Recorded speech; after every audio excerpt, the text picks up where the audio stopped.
Gusto mo bang lahat sila ay ma-attract sa iyong kagandahan at kagwapuhan? Hello mga guys, kumusta kayo? Panibagong araw, panibagong video na naman tayo. And sa araw na ito ay isa na naman video ang aking tuturo sa inyo na simpleng gabay o simpleng pamamaraan na makakatulong sa atin. At bago ang lahat, gusto ko lang mag-disclaimer sa mga taong hindi naniniwala at hindi gusto ang mga kagaya nitong video. Please skip this video and maghanap kayo ng videos na gustong gusto nyo. And ayun po, dahil ang video ito ay para lamang sa mga taong naniniwala and gusto mag-try. Sa lahat po ng mga nagko-comment dito sa aking video dito sa loob ng aking channel, mag-ingat sa lahat ng mga nagre-reply sa inyo na dinadala kayo sa kanilang WhatsApp in Imo app upang makaiwas po tayo sa scam. Ngayon po ituturo ko sa inyo paano nga ba tayo ma-attract or paano tayo maging attractive sa mata ng mga tao. Yung tipong kahit hindi naman tayo kagandahan o kagapuhan, ay naa-attract at sobrang ang lakas ng sex appeal natin. Paano or hindi tayo natatalo dahil kahit gaano pa kaganda ang ating kaharap or kagwapo ang ating kaharap, kapag malakas yung sex appeal natin, mas tayo pa rin ang napapansin.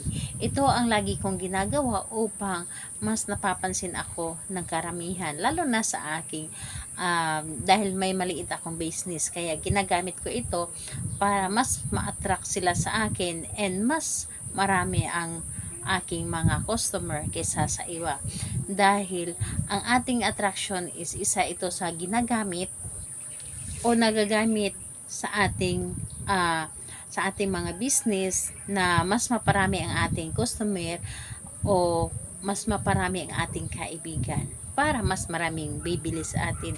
Isa ito sa aking ginagamit, kaya ito ang aking ituturo sa inyo. So ganito po ang ating gagawin. Kailangan natin dito ng isang maliit na pirasong papel, at kung maaari malalaki man o babae, gawin ninyo ito. At kumuha din kayo ng isang bulaklak, kahit anong klaseng bulaklak, pero mas maganda na rose petals lamang. Kahit isang petals lamang ng rose, kunin niyo ito. And kailangan din natin dito ng panulat at pabango. So ayun po, yun lamang ang dapat nating ihanda dito. And kapag handa ka na, so lagi ko naman sinasabi sa inyo na kapag gagawa tayo ng isang ritual, dapat po ay buo ang ating loob sa paggawa nito, buo ang ating paniniwala at tiwala dito. Dahil kapag wala tayong paniniwala at tiwala, sayang lamang ang inyong mga ginagawa. And ayun po, kapag ready ka na, pwede mo na itong umpisahan. So ang gagawin mo dito, napakadali lamang. Dito sa isang papel, kung nakikita po ninyo, ito ay isinulat ko ang star po, at binilugan ko po ito. So kumbaga nasa loob ng bilog ang star. So ito po ang inyong i-drawing. And dito sa baba ng star, isulat nyo po dito ang iyong pangalan. And kapag naisulat nyo na dito ang iyong pangalan at apelyido, kunin nyo ang isang petals ng bulaklak. And kapag nahawakan nyo na ang petals ng bulaklak, ilagay po ninyo dito sa gitna ng star. So ilagay nyo po dito, idikit nyo po dito. And kapag naidikit nyo na dito, sprayhan nyo po ng pabango. Sprayhan nyo po ito ng pabango. At pagkatapos mo itong sprayhan ng pabango, kahit anong klaseng pabango, basta ito ay yung ginagamit mo na pabango. And ayun po. So sprayhan nyo po ito ng pabango at sabihin ninyo dito ang inyong nais. Ako, pangalan ninyo na ikaw ang gumawa, pangalan ninyo at apelyido na ikaw ang gumawa. Ako ay magiging attractive sa lahat, magiging kaakit-akit ako, and madami ang aking customer, dadami ang aking kaibigan, madadami ang bibili sa akin. Kahit saan man ako magpunta, magiging kaakit-akit ako sa lahat, magiging attractive ako sa lahat. Lahat sila ay magiging kaibigan ako at magiging magaan ang loob nila sa akin, at lagi akong mabango para sa kanila. Lahat na sabihin mo dito para sa iyong sarili, para lahat ng tao makakakita sa inyo.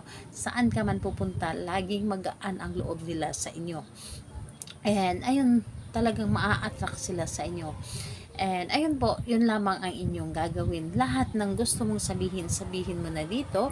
Kailangan nagagaling talaga sa inyong puso ang inyong mga sinasabi. So, ayun po, dapat ay naniniwala ka talaga sa inyong mga ginawa. Pagkatapos mo itong sabihin dito, itong papel na ito at yung petals ng bulaklak, tupiin nyo po ito ng papunta po sa inyo. Isang tupi lamang, malit lamang na papel tulad nito. Tupiin ninyo ito at itong papel na ito, ilagay mo po ito doon sa loob ng inyong wallet na kung saan man kayo pupunta ay dala-dala ninyo ito. So, asahan ninyo na saan ka man pupunta, kahit sino pa man ang makasalubong mo, kahit gaano pa ito kasungit, magiging mabait ito sa inyo, magiging magaan ang loob, mabango ka sa para sa kanya, yung tipong isang tingin niya pa lang sa inyo ay sobrang ang gaan na ng loob niya sa iyo. So, ayun po, ito po ang inyong dapat na gawin. So, gawin niyo ito sa araw ng Tuesday and Friday lamang dahil ito ang pinakamalakas na araw na gagawa tayo ng mga ganitong pamahiin. And kahit anong oras pwede po, basta Tuesday and Friday po. So, ayun po, salamat po sa inyo. Bye bye everyone. God bless us all.